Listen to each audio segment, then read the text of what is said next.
Sam Manekshaw की सैन्य रणनीति 1971 के जंग में 1971 के भारत पाकिस्तान युद्ध में फील्ड मार्शल सैम मानेकशॉ की सैन्य रणनीति और दूरदर्शिता ने भारत को एक ऐतिहासिक और निर्णायक विजय दिलाई। प्रधानमंत्री इंदिरा गांधी जब अप्रैल 1971 में ही पूर्वी पाकिस्तान पर सैन्य कार्रवाई करना चाहती थी, तब सेना प्रमुख सैम मानेकशॉ ने जल्दबाजी में युद्ध की मंशा को भांपकर तुरंत मना कर दिया था। उनका मानना था कि बिना पूरी तैयारी और सही समय के युद्ध में उतरना हार को आमंत्रण देना होगा।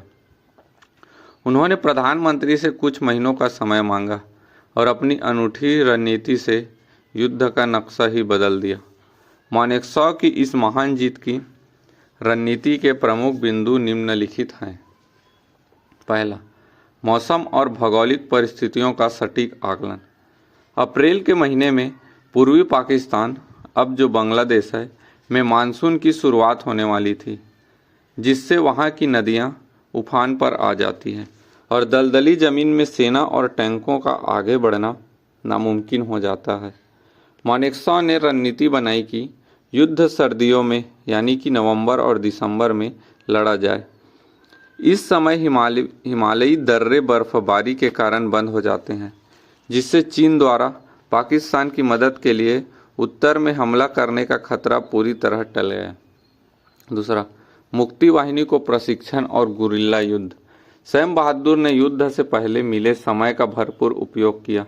उन्होंने पूर्वी पाकिस्तान के स्थानीय विद्रोहों यानी मुक्ति वाहिनियों को भारतीय सेना के जरिए हथियार और गुरिल्ला युद्ध का कड़ा प्रशिक्षण दिलवाया। इसके परिणाम स्वरूप जब मुख्य युद्ध शुरू हुआ तो मुक्ति वाहिनी ने पाकिस्तान सेना की रसद, संचार व्यवस्था और अंदरूनी ठिकानों को पूरी तरह ध्वस्त कर दिया, जिससे दुश्मन सेना मानसिक रूप से कमजोर हो गई। तीसरा, दोतरफा मोर्चे की अद्भुत रणनीति। मानेकशॉ ने भारतीय सेना को दोनों मोर्चों पर बेहद संतुलित तरीके से तैनात किया। पूर्वी मोर्चा, इस मोर्चा को उन्होंने आक्रमण मोर्चा बनाया, जिनका मुख्य सैन्य उद्देश्य पूर्वी पाकिस्तान को तीनों दिशाओं से घेरकर तेजी से आगे बढ़ना और ढाका पर कब्जा करना था। पश्चिमी मोर्चा, इस मोर्चे पर उनकी नीति रक्षात्मक और सतर्क थी। उन्हें पश्चिमी सीमा पर सिर्फ दुश्मन को रोके रखने और मामूली बढ़त बनाने की रणनीति रखी, ताकि मुख्य ध्यान पूर्व पर केंद्रित रहे। तीनों सेनाओं और खुफिया एजेंसियों का बेहतरीन समन्वय। मानेकशॉ ने भारतीय थल सेना, वायुसेना और नौसेना के बीच अभूतपूर्व तालमेल स्थापित किया। भारतीय नौसेना ने पूर्वी और पश्चिमी दोनों समुद्री तटों से पाकिस्तान की नाकाबंदी कर दी, जबकि वायुसेना ने आसमान पर पूरा नियंत्रित हासिल कर लिया।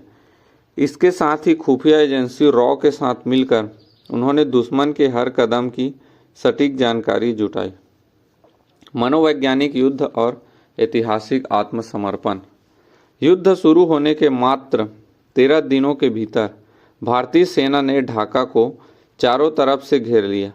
इसके बाद मानेकशॉ ने पाकिस्तानी सेना को रेडियो के माध्यम से बार बार संदेश भेजकर आत्मसमर्पण करने की चेतावनी दी और उनके मन में हार का डर पैदा कर दिया।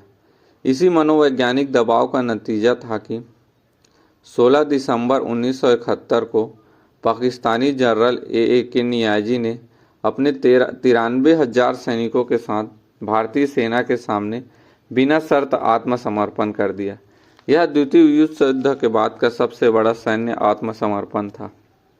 निष्कर्ष, सैम मानेकशॉ की इसी दूरदर्शी रणनीति, राजनेताओं के सामने बेबाकी से अपनी बात रखने के साहस और कुशल नेतृत्व के कारण भारत ने केवल 13 दिनों में पाकिस्तान के 2 टुकड़े कर दिए और विश्व मानचित्र पर एक स्वतंत्र राष्ट्र बांग्लादेश का उदय हुआ। उनकी इस महान सेवा के लिए उन्हें भारत का पहला फील्ड मार्शल बनाया गया।